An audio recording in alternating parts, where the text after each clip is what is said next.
지나다니는 사람인데 내 말을 못 믿고서는 애초에 아가씨가 그 시간에 타면서 40분 차라고 했음 나 안 태웠어요. 눈 빤히 뜨고 차 우글거리는 거 보면서 밟으라고? 왜 인사 망친 김에 나하고 황천길로 같이 가자 이겁니까? 뭘 책임지라는 건데요 나한테. 내가 아저씨랑 왜 황천길 가요? 차비 받지 말라고요. 아저씨 때문에 차표 날려먹었으니까 아저씨가 정말로 운전 잘하는 분이었으면 이리저리 골목길로 해서 길 안 막히는 곳으로 해서 저 차 타게 해줬을 거예요. 그러니까 책임지고 차비 받지 마요. 난 못 줘요. 안 그러면 회사에다가도 약속 시간도 못 맞춘 데다가 은근히 소리치고 반말도 했다고 신고 접수할 테니까. 아니 손님 애초에 불가능하게 늦게 탔다니깐. 왜 그랬어요? 그렇게 중요한 약속이면 더 일찍 나왔어야지.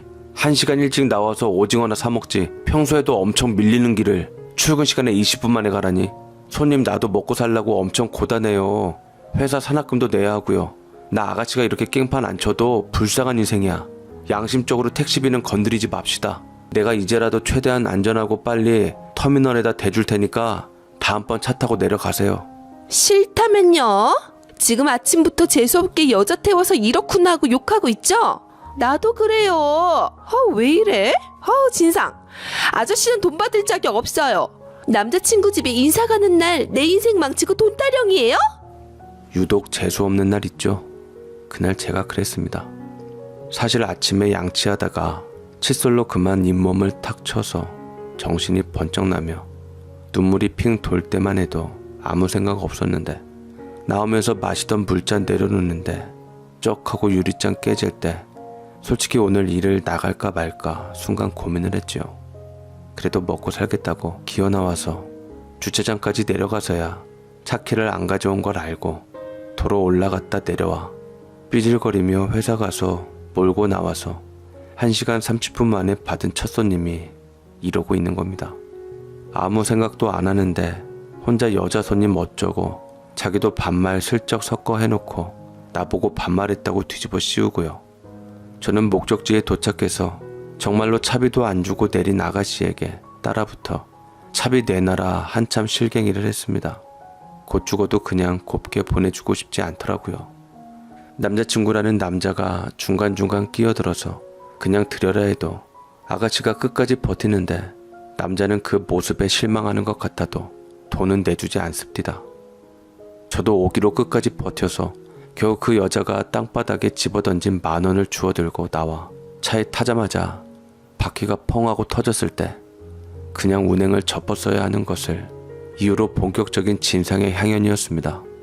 미터기엔 20,000원가량 찍혔는데 겨우 10,000원 돈 받아내느라 1시간 그냥 날린 데다 바닥에 집어던진 돈 주워 나오며 비참한 심정에 흠뻑 젖었던 저는 그래도 울고 싶은 것을 꾹 참고 타이어 간다고 그 상황에서 제 키 찾아 종종거리면서 참 먹고 살기 힘들구나 생각을 했습니다.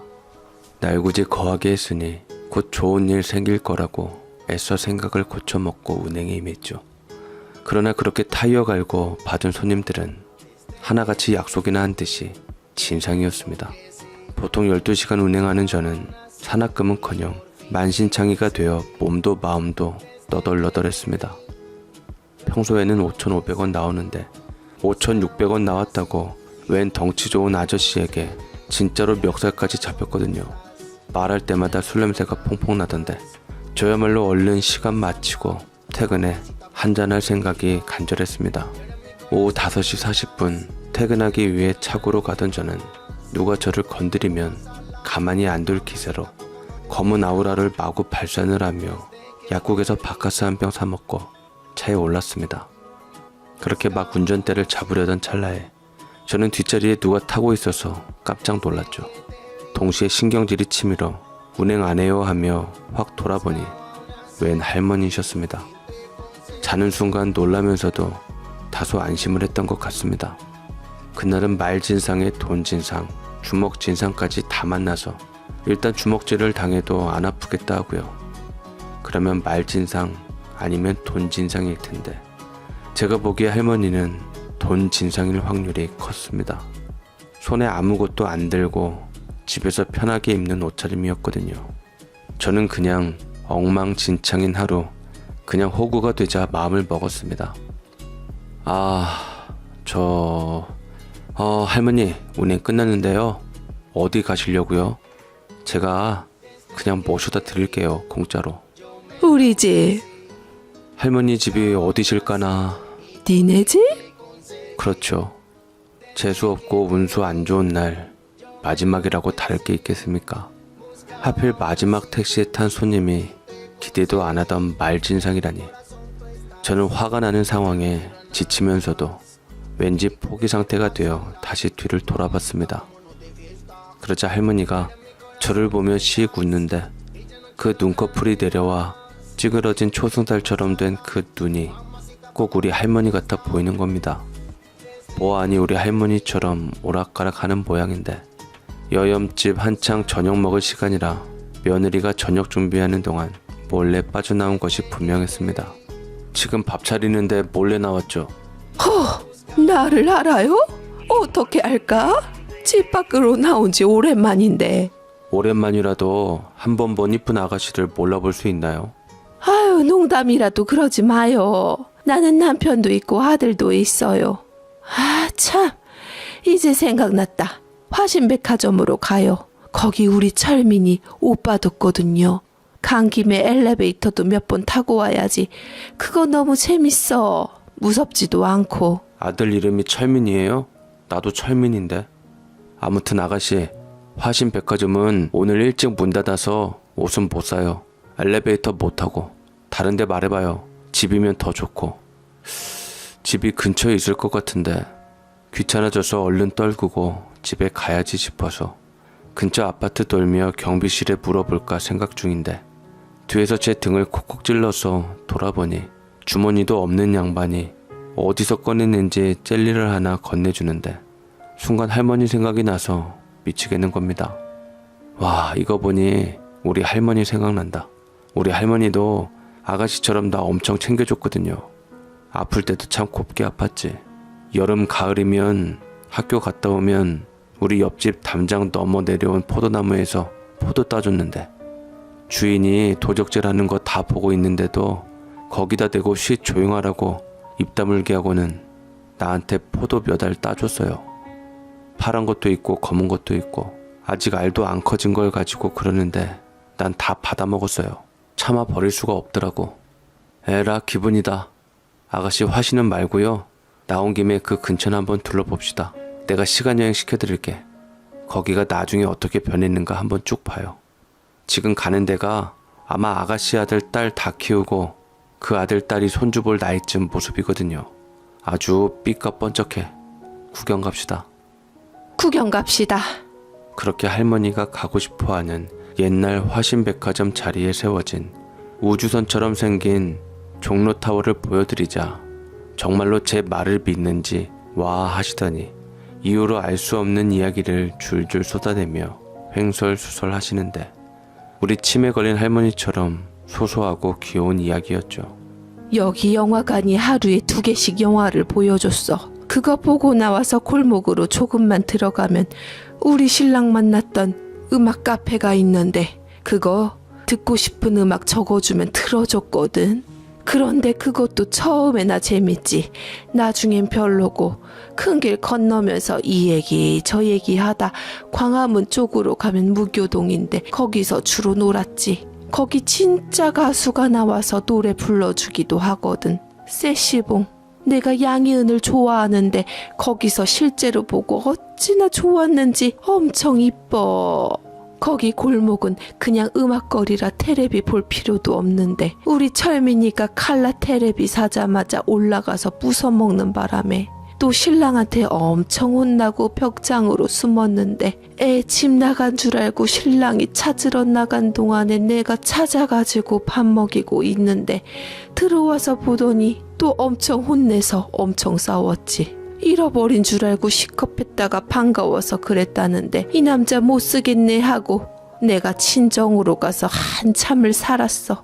그때 엄마하고 내가 무슨 얘기를 했더라.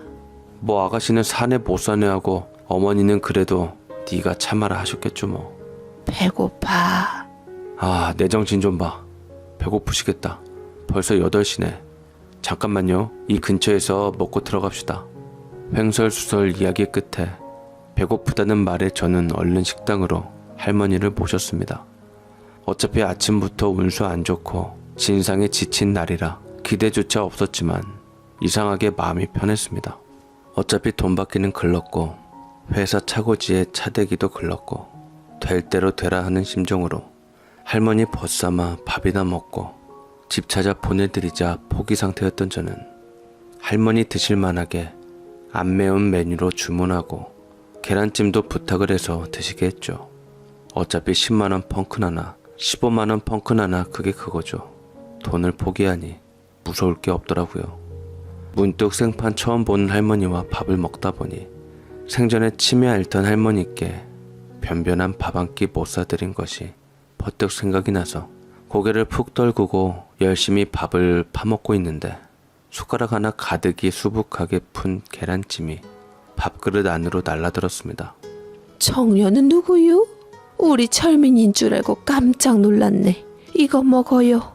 포슬포슬한 게 아주 맛나네.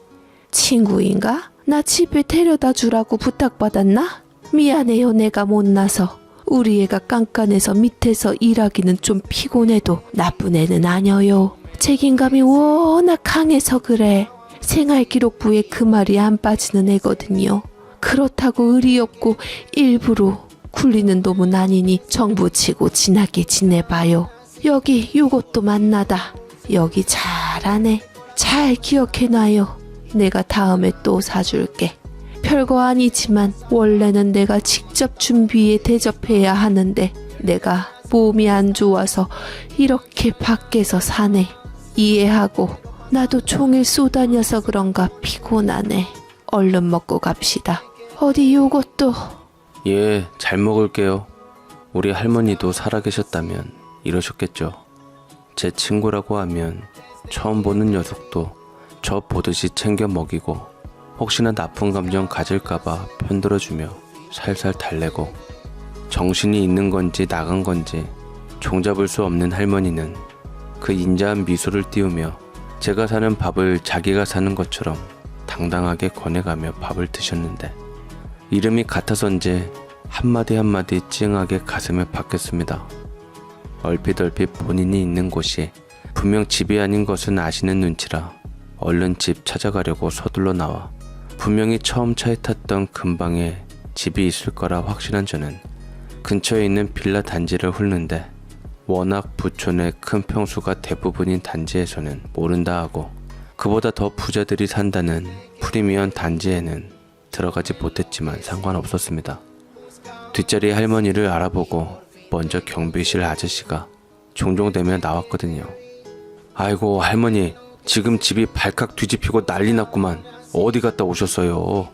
하필 제가 저녁밥 주문시킨다고 한눈 파는 사이에 쌩 하고 나가신 바람에 한 차례 난리가 났어요. 며느리분 지금 난리고. 잠깐만요. 일단 연락부터. 여보세요? 할머니 오셨어요, 사모님. 잠깐만요. 여보세요? 네. 누구세요? 저는 그런 사람 몰라요. 지금 철민이하고도 밥도 먹고 여기저기 돌아다니는 중인데. 철민아.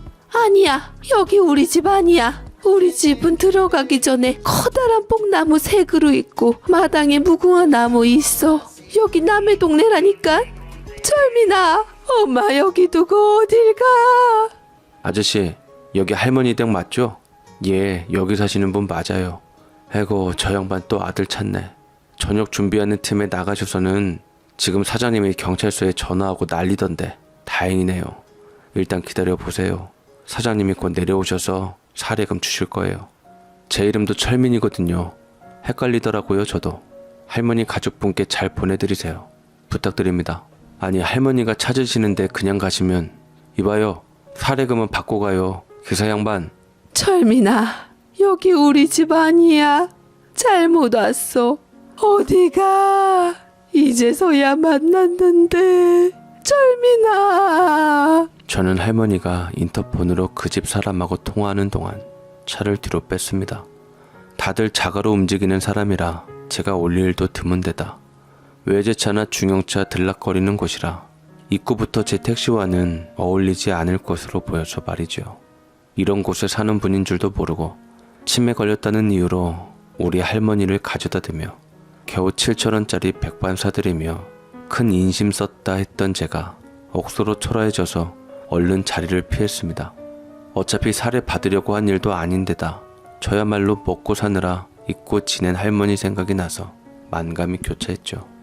사람 싫어하는 제가 사람 대하는 일이 다일 택시 일을 하며 솔직히 엄청 불친절하게 틱틱 댈 때도 많았거든요.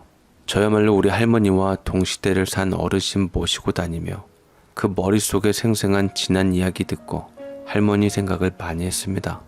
그런데 제가 슬그머니 차를 빼자 할머니가 갑자기 저를 또 아드님하고 착각을 했는지 이름을 부르면서 쫓아오시는 겁니다. 물론 저를 부르는 게 아닌 걸 알면서도 이름을 불릴 적마다 뜨끔하고 시겁을 했는데 제가 일단 기가 죽은 마당에 잘 사는 양반네 자식분 만나 이래저래 배알 꼴리고 싶지 않아 냅다 엑셀레이터를 밟고 빠져나왔죠 뭐. 경비 아저씨도 한 소리 들었으니 분명 집 찾아드린 할머니를 또 놓치지는 않겠거니 달려오는데 참 피곤하면서도 마지막은 나답지 않게 몽롱한 짓거리를 한 내 나이 35세 택시 운전 경력 6년 만에 처음 겪는 진상 파티인 이상한 날이었습니다. 그렇게 차고지에 가서 배차 담당 직원에게 엄청 혼나고 산악금은 물론 연료비까지 총 12만원 손해난 걸 알자마자 자존심이고 뭐고 할머니 찾아준 값 받아 나올 걸 후회가 되었지만 철미나 목을 놓아 부르짖던 그 치매 할머니의 목소리가 우리 친할매 같아 제가 감수하자 마음을 단디 먹었죠. 몸도 마음도 지치고 이래저래 싱숭생숭해 집에 가자마자 뻗었는데 평소 제가 움직이던 시간보다 5시간이나 움직여서 그런가 아니면 이런저런 생각에 새벽까지 질질 짜서 그런가 그날은 다음날 새벽에 일어나지 못해 또 욕을 얻어먹었습니다. 아직 내 운수가 안 풀린 모양이다. 이렇게 된 거 오늘 출근 안 한다고 버티니 한사코 오후타임이라도 뛰라고 하는 바람에 반나절 공친 거 메운다고 또 출근을 했습니다. 사실 하루 밀려버린 산악금이 부담돼서 쉬어도 쉬는 게 아니었지요. 결국 월급에서 깎이기 때문에 마음 다잡고 터덜터덜 회사로 출근을 했는데 제가 도착하자마자 수근수근 하더니 눈치를 슬금슬금 보고 어디로 전화를 돌리는데 그 어제 첫 손님 진상 아가씨가 진짜로 꼰질렀구나. 억지로 나오라고 권할 때 눈치챘어야 하는 걸 슬그머니 차키를 가지고 튀려다 잡혀버렸습니다. 그런데 그 횡설수설 우리 할머니 같던 그 치매 할머니 집 찾아드리고 그 여파로 반나절 공쳤던 제 운수 없던 제 나이 35세 그날 단 하루의 인연으로 제 인생에 꽃이 폈지요. 반짝이는 검은 차가 오더니 젊은 사람이 김철민 기사님하고 제 이름을 부르더니 정중하게 차문까지 열어 저를 태우고 가자 회사 직원들이 부럽다는 듯이 떠나는 저에게 손을 흔들어 주었지요. 차에 타서 가만히 보니 저보다 어려 보이는 젊은 친구가 운전을 아주 잘하더구만요. 차가 좋아서 그런가 아주 스무스하게 굴러가는데 이 정도는 되어야 이런 부잣집에서 일하는구나. 또 직업병 도져서 힐끌거리며 이 정도 차를 모는 집이면 어제 공친 산악금 걱정은 일단 접어도 되겠다 안도하며 속으로 희죽였죠.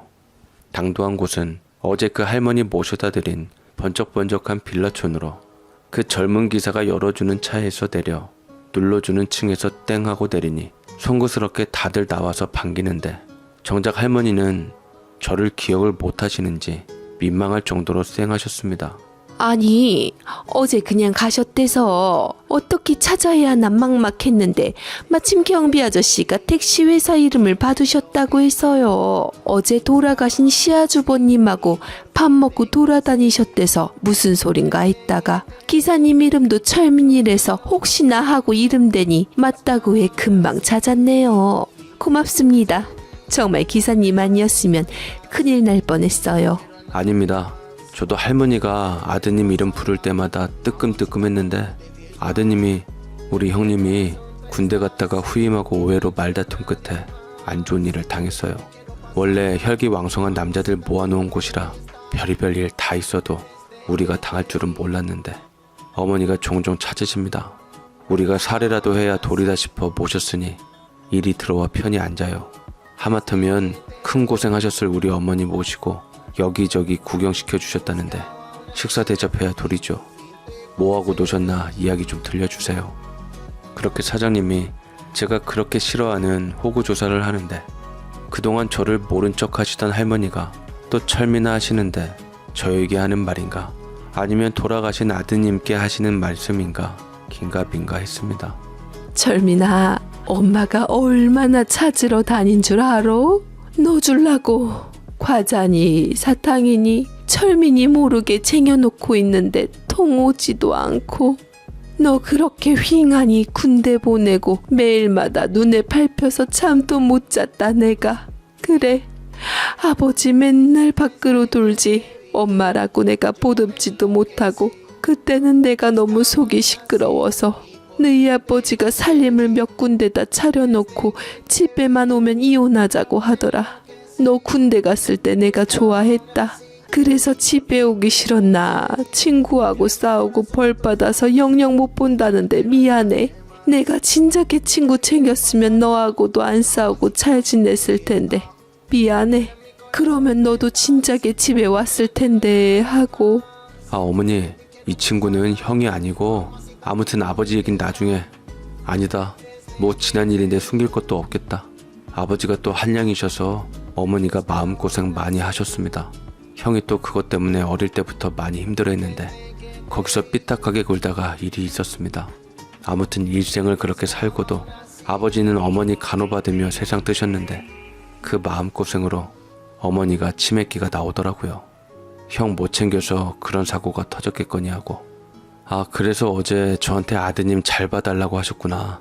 저도 막 나가는 어머니 때문에 아버지가 일생 속 끓다가 가셔서 형님 맘도 알겠고 할머니 마음도 알겠고 그러네요. 저도 우리 할머니 아니었으면 단단히 엇나갔을 텐데 치매 걸리셔서도 어머니 아버지 몫으로 엄청 챙겨주셔서요.